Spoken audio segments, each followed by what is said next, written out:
안녕하십니까. 저는 태평서울병원의 이상구 원장입니다. 제가 예방학과 전문의로서 보건의료 정책을 전공했는데요. 우리나라의 고령화가 심각하다는 것을 우리 국민들은 이미 잘 알고 있지만은 제가 2004년도에 대통령 직속 고령화 및 미래사회위원회에 있으면서 이 어르신들의 소득 보장이나 건강 보장 방안을 같이 연구하면서 고령화가 얼마나 심각하고 얼마나 급속하게 진행되는지를 알게 되었습니다. 그래서 지금은 공직을 그만두고 조그만 종합병원을 하고 있고 여기에서 암 환자 진료를 비롯해서 많은 어르신들을 입원 치료나 외래 통원 치료를 하고 있습니다.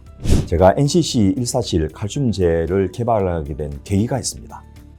얼마 전에 저와 한 40년을 같이 잘 알고 지내던 친구가 대학생 때부터 지냈으니까 벌써 오래되었죠. 암이 재발해서 저를 찾아왔습니다. 이 친구는 10년 전에 이미 암을 조기 발견해서 치료를 다 하고 이제 걱정 없이 살고 있었는데 어느 날 허리가 아파서 그것 때문에 자기 동네 병원에 갔다가 이거 좀 이상합니다. 정밀 검사해봐야 되겠습니다. 라고 해서 조사를 해봤더니 온몸에 암이 다 퍼져 있고 특히 척추에 암이 침범해서 척추가 압박골절을 당하기 직전의 상태에 있다는 것을 알게 됐습니다. 어렵게 항암 치료를 해서 수명은 연장시킬 수 있겠지만은 척추가 무너져 버리면 나이 60에 벌써 꼬꾸랑 할아버지가 되는 그런 위험을 안게 되면서 이 친구를 위해서 효과가 좋은 그리고 효율성이 높은 칼슘 제제를 좀 찾아봐야 되겠다 싶은데 의외로 검증된 칼슘 제제가 많이 없다는 것을 알게 되었습니다. 없으면 목마른 사람이 우물 판다고 저라도 좀 개발해야 되겠다는 생각을 하게 되었고요.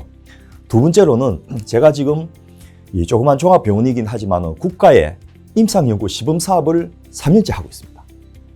어르신들이 점점 많아지니까 어르신들의 의료비가 전체 인구의 20%밖에 안 되지만 전체 의료비의 58%를 쓰고 있기 때문에 이분들이 건강하게 나이 들도록 해야지 국가적으로도 의료비를 줄일 수 있고 또 어르신들이 편안한 노후를 보낼 수 있기 때문에 근감소 예방 사업을 저희가 연구를 하고 있는데 그 근감소 예방 사업을 하면서 근육이 줄어들면 뼈도 동시에 약해진다는 것을 알게 됐습니다.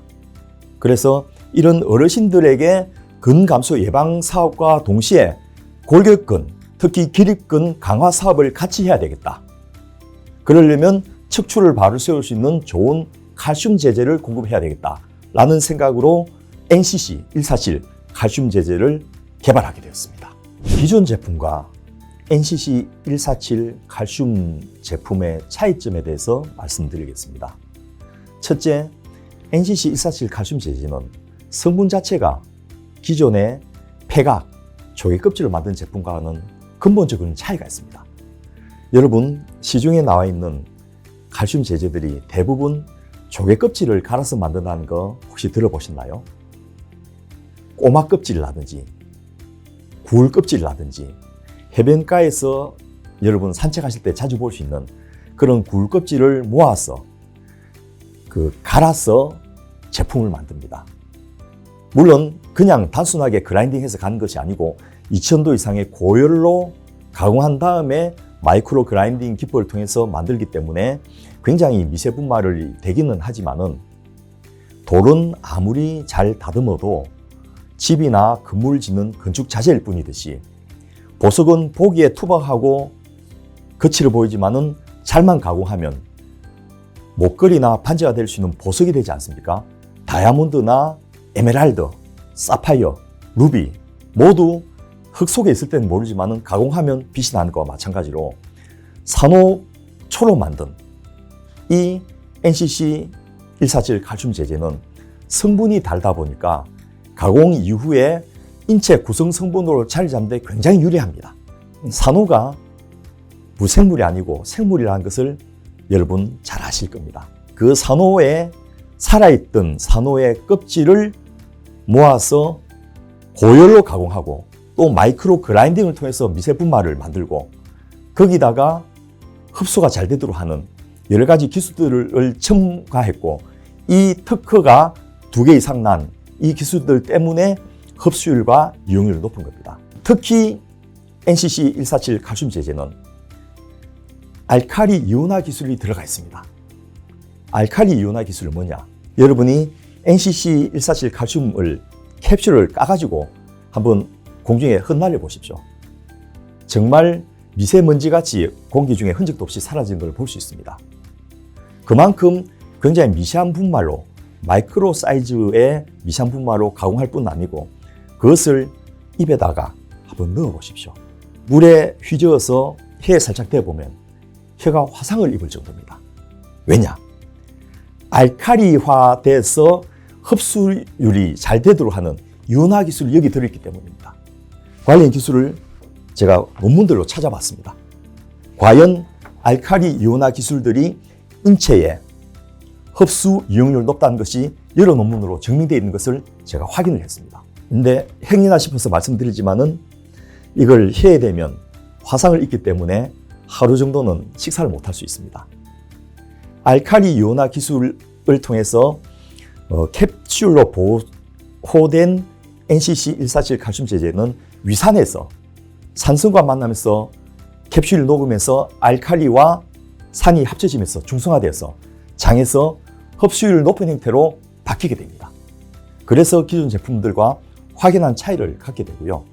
마지막 세 번째 NCC147 칼슘 제제의 차이는 흡수, 흡착이 잘 되는 것을 넘어서서 과도하게 쌓이면 다른 스케질 칼슘 제제를 용출시키는 기능이 있다는 겁니다. 그래서 행여나 내가 칼슘 대사가 느려서 몸에 쌓이게 되더라도 또 다른 칼슘 제제를 많이 먹었던 분이라도 과도하게 쌓여서 칼슘 결석 이런 부작용이 생기는 것을 막아주는 효과도 동시에 있기 때문에 굉장히 안전한 제품이라고 말씀드릴 수 있겠습니다. NCC147 칼슘 제제가 굉장히 좋은 제품이지만은 어떻게 먹느냐에 따라서 복용하시는 분들의 느끼는 효과가 달라집니다. 그냥 칼슘 제제를 들다 많이 자주 먹는다고 해서 효과가 좋은 게 아닙니다. 칼슘은 적게 먹어도 효과가 없지만 많이 먹어도 부작용이 생깁니다. 물론 NCC147 칼슘 제제가 스케질을 용출해주는 효과가 있긴 하지만은 부작용이 생기지 않도록 하려면 하루 2캡슐, 2알을 드시는 것을 원칙으로 하시는 게 좋습니다. 대신 꾸준히 오랫동안 지속적으로 드셔야지 효과적으로 이용할 수 있습니다. 며칠 먹어보고 또 한 달 먹어보고 별 효과가 없네 이렇게 중지해버리면 원하는 목표에 도달할 수가 없습니다. 두 번째로 칼슘 제제는 칼슘 제제만 드셔서 효과가 있지가 않습니다. 뼈는 칼슘만으로 구성된 것이 아니고 여러 가지 물질이나 인이나 또 그 결합 조직으로 구성되어 있습니다. 커넥티브 티슈라 하는 거죠. 그래서 칼슘 제제를 드시면서 특히 147 NCC 칼슘 제제를 드시면서 콜라겐, 단백질, 비타민 D, 또 미량원소 이런 것들을 같이 드셔야 됩니다. 그거 챙겨 먹기 힘들면 음식을 골고루 드십시오. 많이 안 드시더라도 골고루 드시는 게 굉장히 중요합니다. 마지막 세 번째, NCC147 칼슘 제제를 효과적으로 드시는 방법은 이것만 먹어서 끝나는 것이 아니고 드시면서 운동을 같이 해줘야 된다는 것입니다. 인체는 성장판이 닫힌 성인기 이후에도 운동을 통해서 뼈를 자극해주고 골단판을 자극해주면 뼈가 점점 튼튼해지는 효과가 있습니다. 계속 누워만 계신 분이 아무리 147 칼슘 제제를 드셔도 뼈가 튼튼해지는 것은 한계가 있습니다. 그래서 그 성장판을 자극한다라는 그런 느낌으로 빠르게 걷기나 느리게 달리기, 또 제자리 뛰기 이런 운동과 근력 운동을 같이 해주는 게 좋고 특히 실내 운동과 더불어서 실외 운동 하루에 30분 정도를 햇빛을 쏘여주는 게 중요합니다. 굳이 비타민 D 주사를 맞지 않아도 하루에 30분 정도만 햇빛을 쏘이고 다녀도 얼마든지 비타민 D 생성이 자연스럽게 되는 그런 위도에 대한민국이 위치하고 있기 때문에 여러분들은 드시면서 운동을 같이 하는 것을 항상 병행하셔야지 효과를 극대화할 수 있고 칼슘 제제를 드시는 목적을 이룰 수가 있습니다. 좋은 제품, 효율적으로, 안전하게 그리고 내 몸에 실제로 도움이 되도록 드시는 것이 가장 효과적인 복용 방법이라고 말씀드릴 수 있겠습니다. 감사합니다.